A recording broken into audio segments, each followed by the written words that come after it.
Entonces continuamos con la siguiente doctora, es Andrea González Vargas, ella es de Bolivia, es médico y cirujano graduada de la Universidad Mayor de San Simón en Cochabamba, Bolivia. Posteriormente hizo la especialidad de ginecología y obstetricia en el Hospital Obrero número 2 de la Caja Nacional de Salud, avalado por la Universidad Mayor de San Simón, y es egresada también de la subespecialidad de medicina materno-fetal del Instituto Nacional de Perinatología Isidro Espinosa de los Reyes, avalado por la Universidad Autónoma de México. Entonces recibimos a la doctora Andrea González con el tema uso de progesterona en riesgo de parto pretérmino. Entonces vamos a empezar, o continuar más bien, el módulo de parto pretérmino con el tema de uso de progesterona en riesgo de parto pretérmino. Hablando un poquito de la historia, debemos saber que los efectos preventivos de la progesterona fueron descritos por primera vez el año 1971 en Francia por el ginecólogo obstetra Émile Peyronnet, y posteriormente en 1990 se introdujo el beneficio, el estudio, el uso y el beneficio del caproato de 17 alfa hidroxiprogesterona por también el ginecólogo Mark Ayres.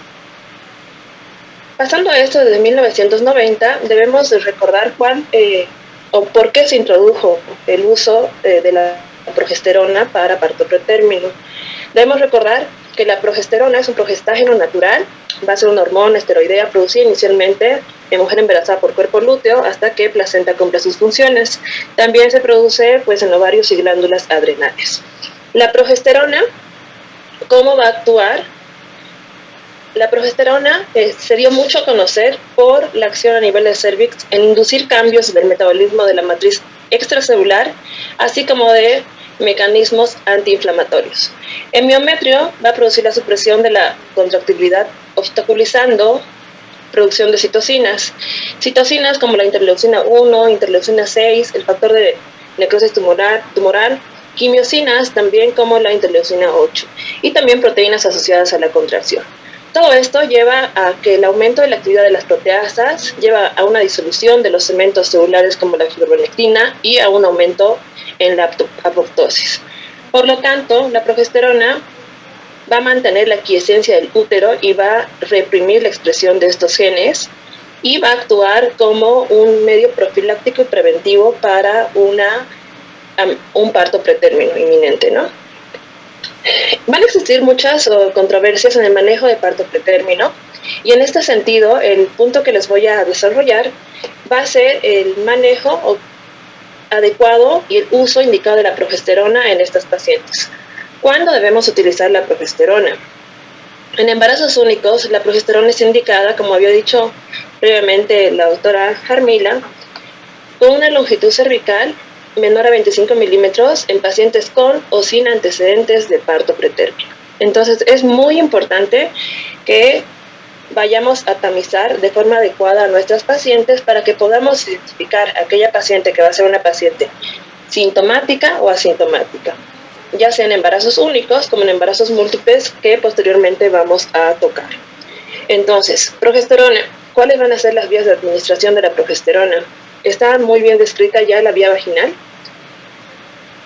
por la cual cuál va a ser la dosificación es muy estudiada, 200 miligramos diarios de progesterona vía vaginal. Está muy estudiado y el riesgo relativo del uso de progesterona vía vaginal es de 0.83. Tanto vía vaginal como vía intramuscular, pues está descrito la progesterona usarla hasta las 34 a 36.6 semanas de gestación, siempre tomando en cuenta la individualización de cada paciente. Tenemos posteriormente la vía intramuscular. La vía intramuscular igual está muy descrita, pero es menos accesible a muchas poblaciones. Son los 250 miligramos de progesterona semanal, tiene un RR de 0.73 y también indicado hasta 34 a 36.6 semanas de gestación.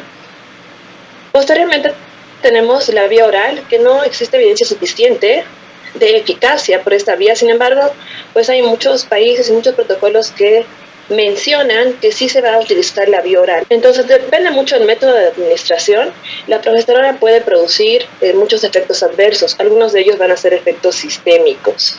Dentro de los efectos sistémicos indicados están muy bien descritos, sobre todo con la administración de vía oral, cefaleas, mareos, fatigas, en comparación de pacientes que utilizaron placebo.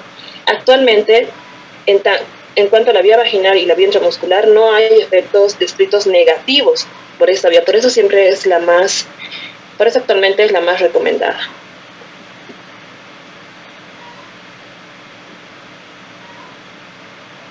¿Qué sabemos de lo que es el uso de la progesterona con toda la evidencia científica descrita hasta el momento? Tenemos que el uso de la progesterona, como les había mencionado, inicialmente fue descrita en 1990 y de 1970 ahora hay muchísimos estudios y mucha evidencia que nos apoya la eficacia de la progesterona en parto pretérmino. Hay un estudio llamado Optimal que se realizó entre el 2009 y 2013. Fue un estudio multicéntrico, aleatorizado, donde comparan progesterona versus placebo. Se evaluaron 1.228 embarazadas y en este estudio pues se evidencia que no hubo una reducción significativa del parto pretérmino con el uso de progesterona versus placebo. Entonces uso de progesterona 4.2 de reducción de parto pretérmino versus placebo de 4.1. Esto en cuanto a reducción. En cuanto a resultados adversos perinatales compuestos y únicos, tenemos que hay una reducción significativa de 12% en el uso de progesterona versus 17% versus 17% placebo, con una R de 1.45 y una P un poquito más significativa que en comparación al solo uso de progesterona con 0.0064. Al ver este estudio, que fue un estudio multicéntrico aleatorizado, pues muchos investigadores y las mismas organizaciones que van en el estudio de la eficacia del uso de la progesterona realizaron un metaanálisis. En este sentido, el metaanálisis que ven en la pantalla fue realizado por Fernández Macías y colaboradores, donde se evaluaron 4 ensayos clínicos aleatorizados reportados, en los cuales hubo un reporte de un 29% de reducción de parto prematuro recurrente, pero debajo de las 37 semanas de gestación. Este estudio, a diferencia del previo que presentamos, fue un estudio de mujeres que fueron tratadas con 17-caproato de alfa-hidroxiprogesterona. Entonces, mujeres aleatorizadamente tratadas con el 17-caproato versus pacientes tratadas con placebo o pues sin nada. Entonces, en estas pacientes, no siempre fueron pacientes con cervix corto, o sea, sí cervix corto, pero no pacientes que tengan solo antecedentes de parto pretérmino. Se vio, como les dije, que una reducción del 29% en presentación de parto pretérmino, pero con edad gestacional de 37 semanas. En cuanto a la reducción de los resultados perinatales adversos, hubo una reducción del 68% de muertes neonatales y hubo una reducción del 35% de peso bajo al nacer. Entonces sí fue un estudio pues significativo, ¿no? Posteriormente hay también otro estudio, un ensayo más bien confirmado que se llamó PROLONG, realizado por Blackwell y colaboradores, en el cual se estudiaron 1.707 embarazadas con antecedente de parto pretérmino. Este estudio se realizó en 93 centros y en el cual las pacientes recibieron también inyecciones intramusculares semanales de 17-caproato de alfa-hidroxiprogesterona versus un placebo de aceite hasta la semana 36.6.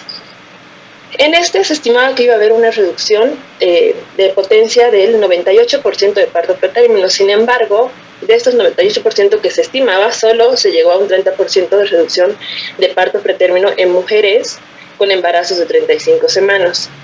Sí, entonces, tampoco existieron cambios significativos en relación del uso del 17-hidroxicaproato de hidroxiprogesterona versus placebo. Entonces, debido a la presentación y al mecanismo de acción y a la vía de administración del 17-caproato, a esta altura, con base en este estudio, actualmente está en desuso el 17-caproato de hidroxiprogesterona. ¿Cuáles fueron las limitantes de este estudio presentado? Se tuvo limitantes en las características de la población. Eran poblaciones diferentes, la población fue estimada mediante ensayos previos que se realizaron, no se alcanzó al número de pacientes necesarias a tratar y al parecer solo el 2% de estos pacientes, o sea, como se tomaron pacientes aleatorizadamente, no solamente por cervix corto, al parecer solo el 2% de los pacientes tenían el cervix corto, ¿no? Entonces, a partir de este estudio y muchas otras evidencias, el 17-caproato de hidroxiprogesterona entró en desuso. Posteriormente, Romero y colaboradores presentaron el estudio Próspero, donde sí se demostró que la progesterona redujo significativamente el riesgo de parto pretérmino en embarazos, esto es muy importante, menores de 33 semanas. Se analizaron 974 mujeres, se analizó el uso de progesterona vía vaginal versus placebo y se llegó a la conclusión de que en embarazos menores de 33 semanas hubo una diferencia significativa de reducción de parto pretérmino 14% versus a 22%, con una RR de 0.62 y una P de 0.0006. Entonces, este estudio, junto con este posterior que les presento, que analizaron el uso de la progesterona vaginal en mujeres con cuello corto, asintomático a partir del segundo trimestre, y el riesgo de disminución del parto pretérmino y el riesgo de disminución de mortalidad neonatal. Igual, este estudio encabezado por Romero y colaboradores tuvo el objetivo de determinar si la progesterona vaginal tenía una eficacia en pacientes asintomáticas, nada más con cuello corto, diagnosticado en el tamizaje de segundo trimestre, ¿no? Entonces, los resultados fueron en base igual al análisis de 5 ensayos clínicos, donde se analizaron 775 mujeres y 827 recién nacidos. Las gestantes tomadas en cuenta fueron pacientes asintomáticas con cervix corto diagnosticado en el segundo trimestre, ¿no?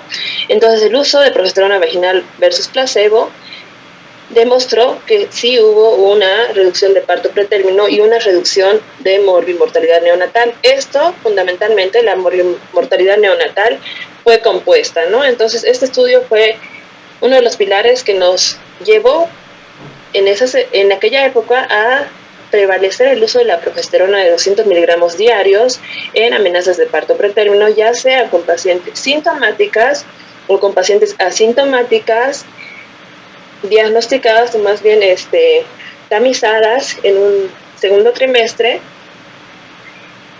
para su tratamiento. Este mismo estudio nos muestra, al igual que el previo, que la progesterona vaginal tuvo mucho más efecto en pacientes con embarazos menores a 33 semanas. Si nos fijamos en el cuadro de la parte inferior, tenemos progesterona vaginal, una reducción del 12.4% versus placebo 22%, con una diferencia absoluta de riesgos de 42%. Entonces sí, es una diferencia bastante significativa. Eso en cuanto a los resultados perinatales compuestos, vemos que todos los resultados, ya sea síndrome de estrés respiratorio, morbimortalidad neonatal, peso menor a 1500, admisión más bien a unidad de cuidados intensivos y ventilación mecánica, pues todos van a favor del uso de progesterona vía vaginal. Entonces, ¿qué pasa en los embarazos múltiples? Sabemos que los embarazos múltiples van a ser 1 a 3% de los embarazos totales, que van a presentar del 17 al 20% de estos embarazos múltiples, ya sean gemelares o de alto orden fetal, pues del 17 al 20% van a presentar parto pretérmino. El embarazo múltiple per se va a incrementar 5 veces el riesgo de parto pretérmino. ¿Qué sabemos del uso de progesterona en embarazos múltiples? Tenemos estudios que van a mostrarnos que no va a haber una diferencia significativa en los resultados perinatales también compuestos, pero sí en los resultados perinatales simples, ¿no? Este estudio que les muestro nos habla de la prevención del parto prematuro en embarazos gemelares, ya sea con progesterona, con pesarios, con cerclajes, que fue una revisión sistémica y fue un metaanálisis. Entonces fue su objetivo evaluar la evidencia de la efectividad de la progesterona y los demás progesterona, cerclaje y pesario en embarazos gemelares. Se realizaron búsqueda de 23 ensayos. Se tomaron en cuenta un total de 6.626 pacientes y en todos estos estudios se vio que hay una reducción de parto pretérmino que no tiene significancia estadística a partir de la semana 34. Tiene un RR de 0.82 con un intervalo de confianza de 0.64 o 1.65. Entonces, hay otro estudio en el cual también se utilizó progesterona en embarazos gemelares y cervix cortos. Se analizaron 6 ensayos clínicos con una muestra de 303 pacientes y tenemos que placebo versus progesterona vaginal, pues no vemos que hay una reducción significativa. Por lo tanto, se concluye que en embarazos gemelares el uso de progesterona no va a mostrar o no va a reducir ningún riesgo de parto pretérmino, sobre todo enfocados a resultados prenatales compuestos. Si hablamos de resultados prenatales simples, aislados, pues sí, en diferentes estudios se demuestra que hay reducción significativa, ya sea en recién nacido con peso bajo, recién nacido con peso bajo para edad gestacional, o reducción en el tiempo de admisión y tiempo de estadía en unidades de cuidados intensivos. En ese sentido, ¿cuáles serían las recomendaciones generales para empezar en un tamizaje de parto pretérmino? Tenemos principalmente detectar factores de riesgo. Tenemos, como ya les había hablado en la presentación previa en mi compañera, el tamizaje de la longitud cervical, que está descrito entre las 18 a 24 semanas. Si al caso va la paciente a una pesquisa y tratamiento de las infecciones, dependiendo de la individualización de cada paciente, pues cerclajes profilácticos, cerclaje terapéutico, y sí hablar de progesterona en longitudes cervicales de pacientes sintomáticas o asintomáticas que tengan un cuello menor a 25 milímetros. Entonces, aquí les muestro un algoritmo que de hecho utilizaban en el Instituto Nacional de Perinatología, donde se concluye, como pueden ver, tal vez la letra muy pequeña, pues, pero en la primera visita prenatal se va a realizar toda la evaluación y pesquisa de las pacientes con riesgo o antecedentes de parto pretérmino. Entonces, el manejo distinto para embarazo único y un manejo para embarazo múltiple distinto. El objetivo de haberles mostrado este algoritmo es que nosotros podamos aplicarlo a nuestros centros de trabajo, o pues tomar en cuenta que si se fijan en todos los puntos, ya sea historia de más de 2 pérdidas consecutivas, historia de una pérdida en segundo trimestre o sin historia, si nosotros hacemos una buena pesquisa de las pacientes, vamos a tener el apoyo de sí el uso de progesterona independiente, 2 pérdidas consecutivas. Vemos una pérdida del segundo trimestre o sin historia, que son las pacientes a las que menos podemos llegar, de que finalmente va a entrar el uso de la progesterona vía vaginal, los 200 miligramos. ¿Desde cuándo? Como les había mencionado igual en la charla previa, pues las 24 semanas es el tamiz en una paciente que no va a tener antecedentes previos, pero sin embargo hay ya un tamizaje que también tiene una sensibilidad, si bien no es la misma que el del segundo trimestre, pues tiene una sensibilidad para que nosotros podamos determinar si va a ser paciente con riesgo de parto pretérmino o no.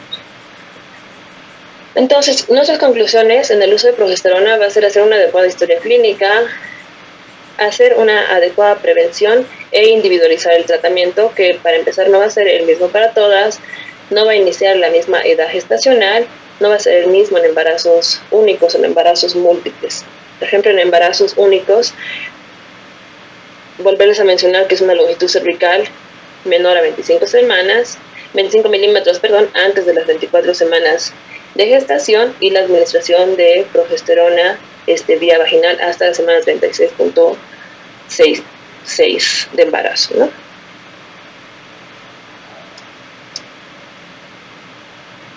Pues eso sería todo.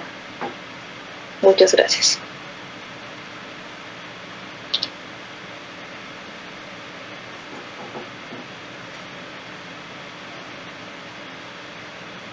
Ya puedes apagar tu cámara y tu micrófono. Bueno, muchas gracias, doctora, por tu excelente exposición.